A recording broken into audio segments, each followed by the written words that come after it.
TJ and Friends Smith System CDL Training School. I'm doing a comprehensive pre-trip on the fire dome truck, the Class B fire dome truck. I'm going to put this video on Facebook. So I just enter the truck. Make sure I choke the wheel before I enter the truck. Choke the wheel from the back tire.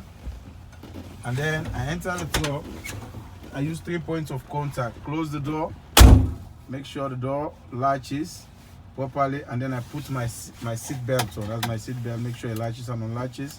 And then after that, I check the floor for any debris or any soda can that will roll under my pedal when I'm driving. Make sure the floor is clean and it's free of debris.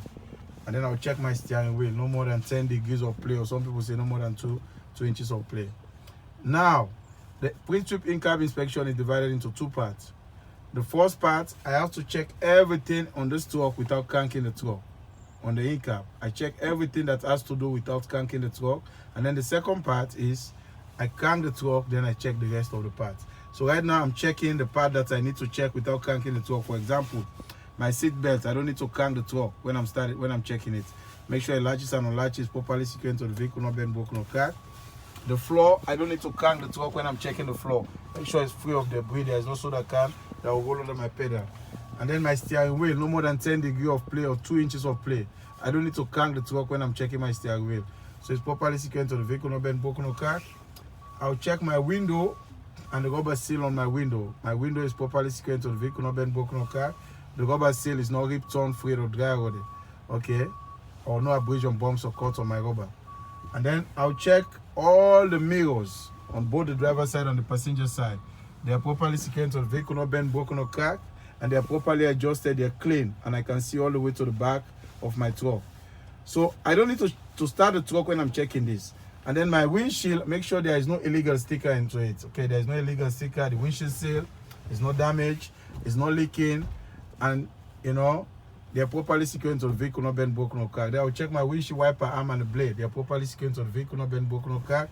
I'll check my state inspection, properly secured to the vehicle, not bent, broken, or cracked, and it's current. So you see, then I go to my 3 emergency triangles, or my 3 emergency equipment, my 3 emergency triangles, my spare fuses, and my 10 BCA fire extinguisher. I don't need to start the truck when I'm checking this. They are properly secured to the vehicle, not bent, broken, or cracked. Here, the 3 triangles are there. Then this is my fire extinguisher over here. And then that's my spare fuses. I don't need to start the truck when I'm checking this. They are properly secured to the vehicle, not bent, broken, or cracked, and my fire extinguisher is fully charged and is not leaking. Now, this ends everything that I need to check without starting the truck. So now I'm going to the second part where I need to start the truck, and then I'll check whatever I'm checking. Now, I put the truck on, put it on truck, the kill switch on to the on position. Then I put the other key to both. It was on off, I put it to both. So now both of them are on, right? So after that, then I come to A and B. I press them both together, A and B, to start the truck. Okay. So now I'm going to build up my air pressure to 125 psi. So whilst I'm building up my air pressure to 125 psi, I'll check. I'm waiting for the governor to sneeze. Whilst I'm waiting for the governor to sneeze, I'll start by checking my RPM. I gas the truck. My RPM rise from 10 to 15 RPM. That means it's working properly. And then I'll check my temperature gauge. It's working properly. My oil gauge. I'll check my oil gauge. My oil gauge is working properly. That's my temperature gauge. Let me look for my oil gauge. Oh yeah, that's my oil gauge up here. It's working properly. Okay. And then I'll check my 2 air pressure gauges, the primary and secondary air storage tank. Okay. They're working properly and they're rising up to 125 psi. I'll check my 2 volts gauge. They're working properly. My speedometer, I could not check it now, but when I'm on the road, I'll be able to check it, or when I'm doing my 5 miles per hour, I'll be able to check my speedometer. Okay? Then, I'll come now to my lights. I'll check my right turn signal is working properly, my left turn signal is working properly, my 4-ways, they're working properly. And then I'll check my windshield wiper, both of them, they're working properly. And then I'll press this for fluid. Look this black button here. I'll press it to make sure that fluid, point the fluid. That's what, when I point that, then the fluid comes from the wiper, okay? So my windshield wiper, they have fluid. Okay, then I push them down again. Put them down, good. Then I will come to my heater, my defrost. That's my heater, my defrost. Look at them. They're working properly. Okay, I'll fill it for heat and cold. They're working properly. Okay. Then I'll also check my fan, my left and my right fan. They're here. Left fan, right fan, they're working properly. Okay. My fan, they're working. Then I'll check my multifunctional lights or my strobe lights. Call them strobe lights. All of them are working properly in this truck. Okay. Turn them off again. And then I'll check my CD on. It's here on the side of the truck. Let me show you. The CD on is this. It's working properly. And then that's my highway on. It's working properly, okay? Okay. Then I think I already, so now I'm just waiting for the governor to sneeze. And then I'll continue with my check. So I gas the truck. Wait for my governor to purge. My fuel gauge, I have enough fuel to do the test. So don't forget to check your fuel gauge. My high beam and my low beam. I use this to check my high beam and my low beam. They're working properly. That's my headlights. It's working properly, okay? So I'm waiting for the governor to purge now. Good. Now the governor has purged. After the governor purged, that means my air tank has been filled up with air. So now that my air tank is full up with air, I'm going to do my air leakage test. Okay, or some people call it brake integrity test. So my truck is on neutral. Okay. Then I turn the truck off. Point this, point it. Turn it off. Yeah, point it, let me see. Turn this off, it was on the on. Then I turn the other one from both, I go back to off. Then I pull the kill switch out to shut the truck off. Okay, then I turn this one on again. On. Then I go back to the kill switch, I go back to from off to both. So after that, then I push my yellow valve in. And then I hold my brake for 1 minute. I should lose, make sure the wheels are choked. I should lose no more than 3 psi because it's a straight truck. It's a straight truck, okay? Or it's a class B truck. It's a single vehicle. So I hold it for 1 minute. I lose no more than 3 psi. Then I'll say my time starts right now. Then I'll use my stopwatch to time myself. Use my stopwatch to time myself. In 1 minute, I lose no more than 4 psi. No, 3 psi, sorry. Because it's a class B straight truck. I only brake for 1 minute, I lose no more than 3 psi.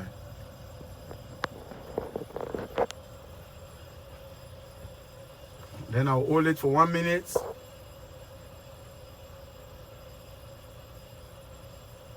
After the 1 minute, okay, let's assume that the 1 minute is done, okay? Then I'll fan my brakes. Then I'll fan my brake. I tell you it's up to at 60 psi. My low air pressure warning alarm should come on.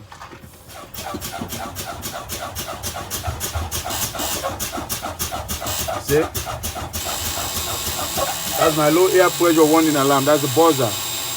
So because you see my air pressure went below 60 psi, so that's why 60 psi, the buzzer. So I'll continue to fan between 40 to 20 psi. This valve should pop out by itself. Don't help it, it will pop out.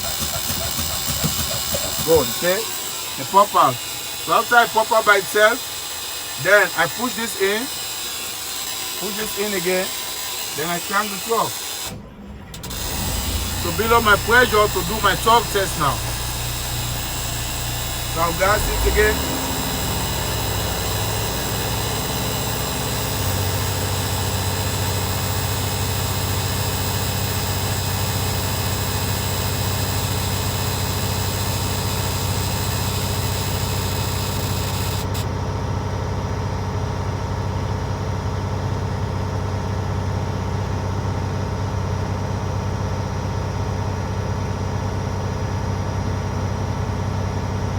wait for the governor to purge.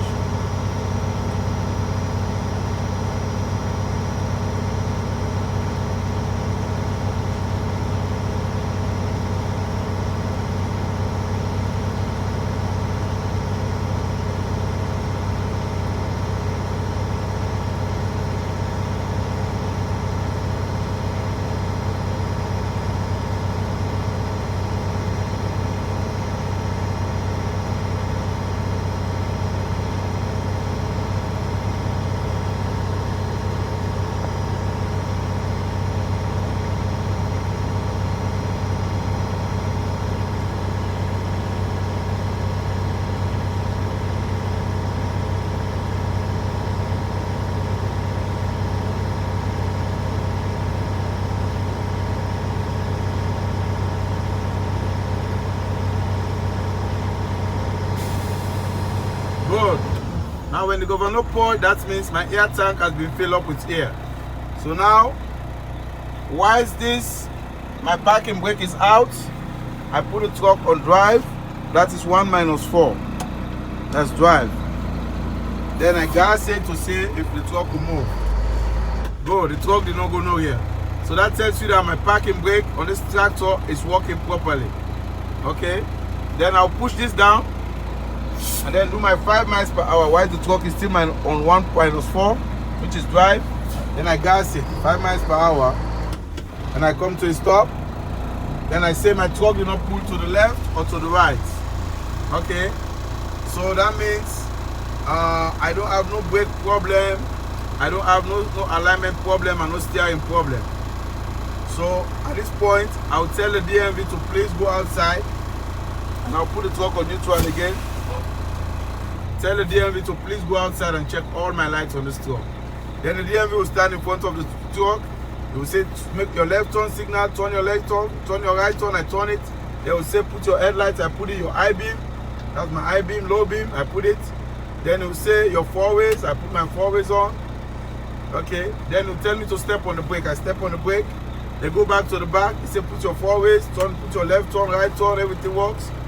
Then that's it. After that, they give the instruction to you to do the straight back, the offset, and the parallel. After you pass the parallel, offset, and the straight back, then you go on the road. If you pass the road, then you get your CDL. So easy, right? Yeah. Good. So that's how you do a pre-trip Incab inspection on this fire truck. I'm going to put it on YouTube so that you guys will study. Okay, man. TJ and friend truck driving school.